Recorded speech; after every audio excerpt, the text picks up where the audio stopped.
they start to collapse from the perimeter of the pocket in towards the city of Stalingrad, because they were kind of pushed out around it, surrounding it, and now they're starting to fall back to it where they at least have some coverage. Back to the book. The withdrawal of the troops finally turned into a full-fledged flight into which further formations and combat groups of various divisions were drawn.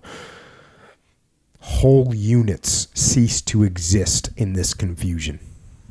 In the sector of our neighbor to our left, this fate also put an end to a whole division that had long been under our command and in the end had burned out like a slag heap. I saw its distraught general, now a commander without troops, wandering around in a bunker, desperately seeking a new assignment.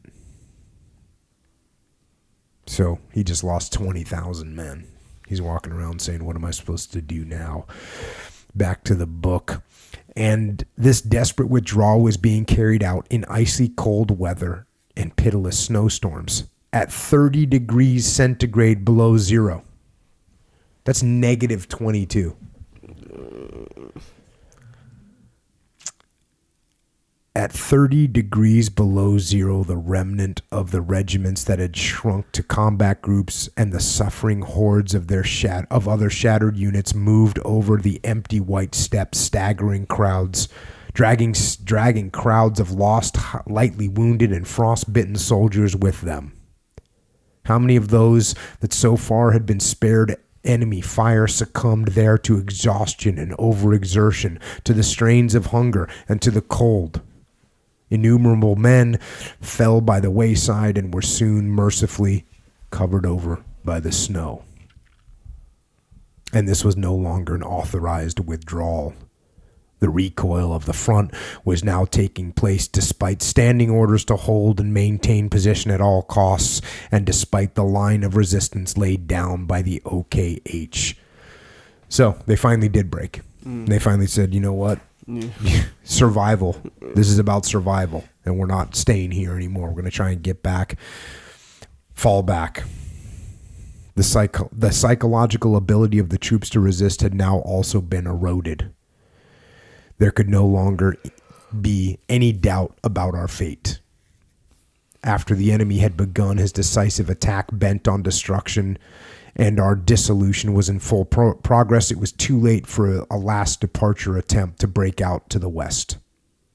Help from outside could no longer be considered. More devastating even than the enemy's weapons were hunger, exhaustion, cold, and illness of all kinds among the soldiers who had not been adequately fed for so many long weeks. With the advent of the indescribable strains of daily retreats, the situation had deteriorated catastrophically. We were lacking in food, weapons, rest, warmth, hope. In short, we were lacking in all the vital conditions for fighting. Since the long rejection of the surrender proposal, the troops had again survived a long, terrible week of tenacious defensive fighting, retreat, and flight, thereby tying down superior enemy forces in their area.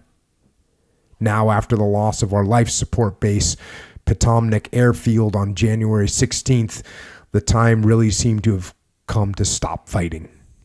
The airlift temporarily ceased altogether. No more food and ammunition came in.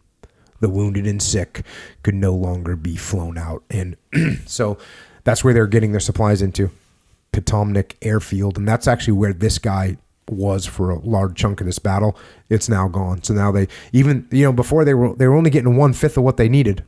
Well, now they're getting 0. Dang.